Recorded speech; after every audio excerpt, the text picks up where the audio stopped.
Eastwood over there. It's his store, and it's like a great place. I'm glad everyone can come out tonight. We're going to get to Chandrahas in a second because he is certainly the more professional of the two of us.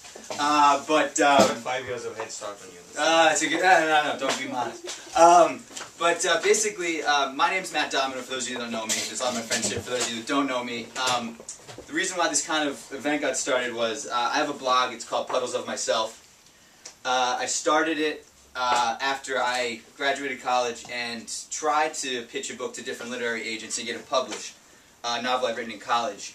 It was unsuccessful, probably unanimously denied by like 500 people. So to go back to the drawing board, I decided I need an audience to like come with me on the second time around. So I decided to start a blog, which is what Puddles of Myself is. It started off like writing about sports, music, television, and it's sort of kind of starting to expand as a way to get people to use like, you know, new media as not just a way to like do quick thoughts and things like that, but something with a little more substance, a little more passion. And basically those things usually consist of Mad Men, The Walkmen, and Dwayne Wade in basketball. So, alright, so basically, but anyway, so the idea was that the next time around when I have a novel that I'm going to read an excerpt from right now is that I have something to point to people and say like, look, here is an audience, and there are people out there who are looking for like a passion and soul in writing, and I think that the writing on there for myself and other people that contribute now have that, and also certainly Chandrahas's work has that as well, but I'll give him a more proper introduction once I finish my humble attempt here to read some of my own words.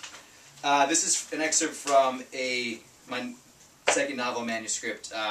It's tentatively titled The Last Mound of Dirt. It's about a family whose the mother has just died and the siblings come home. If you've ever read The Waves by Virginia Woolf or As I Lay Dying by William Faulkner, it's a sort of similar kind of organizational point of view. So this is from a point of view of the second oldest son. He's a little bit strange, so hopefully they'll come across. The pavement looks like my skin as I move away from the thick yellow line at the edge of the platform. The heat from the train and the sun makes me feel uncomfortable. My skin feels red even though it isn't. I throw out my beer in its paper bag. The bottom is wet and the brown paper has come apart, revealing the silver, red, and white coloring of the can. The train takes off again, moving east towards Port Jefferson. It picks up speed and there is a blast of air and heat as it passes me and heads towards the bend where I know the creek sits hidden in the trees. The creek sits in the depression between the tracks and the golf course and flows most of the year, except when it dries at the beginning of August and when it freezes in the middle of winter. I couldn't sleep, so I drove down to West Meadow and swam in the water this morning. It was low tide and I walked out into the sandbar. The water seems clean at low tide because the seawood and other debris are all washed up on shore, so you can wade through and look at the bottom. You can see the floor so well that the water actually looks orange, especially when the sun is first rising. There were horseshoe crabs resting on each other. It's the end of mating season, so they have to consummate their prehistoric love, continue to create the shells that carry their form throughout history. Mom and I used to look at the horseshoe crabs together. She'd stand in the shallow water with me while the small waves crashed on our ankles, leaving dots of water that shone like diamonds on our skin. She'd stand above me and never let her hair down completely. Her hair was long and she kept it tied up. It was funny to see it slip out when she went swimming, and sometimes it would fall over her eyes in dark strands, and I wouldn't recognize her. But obviously she wasn't there today, so I lay in the shallow water and let the tiny waves lap against the side of my body. There's no tide when the water is like that, so you can get washed up to shore like a skate eggshell or a clump of seaweed. The water lets you sit there enjoying the accumulated warmth of an entire summer, and you look up as the sky turns to the blue of day, and in the corner of your eyes, past the sea foam on the periphery, you see the dark green of the trees and on the bluffs that stand out against the blue sky, and you're reminded that there's an eternity, no matter which way you turn. There are students walking down from the university to the platform. It's almost the time of the afternoon and evening when they take trains into the city for a night out.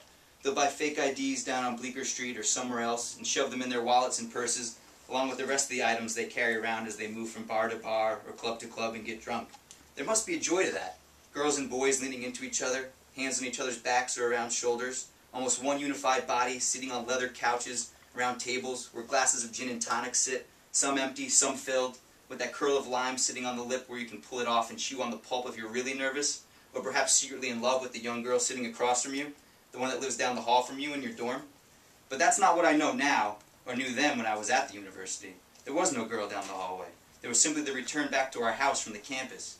The the summer fading away in late October after the water loses all its warmth, and the leaves fall from the trees and cover the sand in the streets, and the same plumes of smoke rise from the homes that are hundreds of years old, and remain steadfast against the certainty of the winter's cold, and its ability to wrap its frigid air around cars and window panes, so that everything, every aluminum flagpole and wood fence post is definite.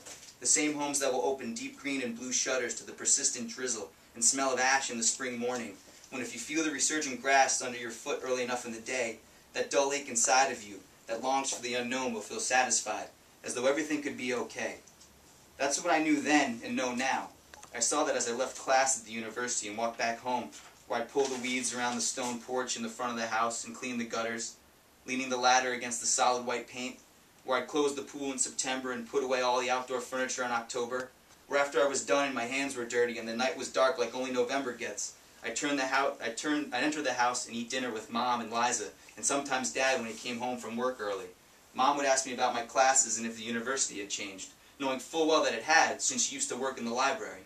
Liza would chime in about her day at school, never giving too many details about boys or what happened at lunch or at field hockey practice. Then she'd be picked up to go to dance class or her math tutor, and Mom and I would sit there and look out the windows into the backyard, or I'd look up at my distorted reflection in the skylight above the table. Our conversation would stop and start with Mom leaning back in her chair and resting her hands over her stomach, left hand on top of the right.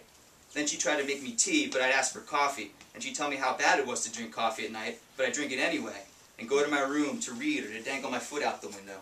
And that's how 4 years at the university passed.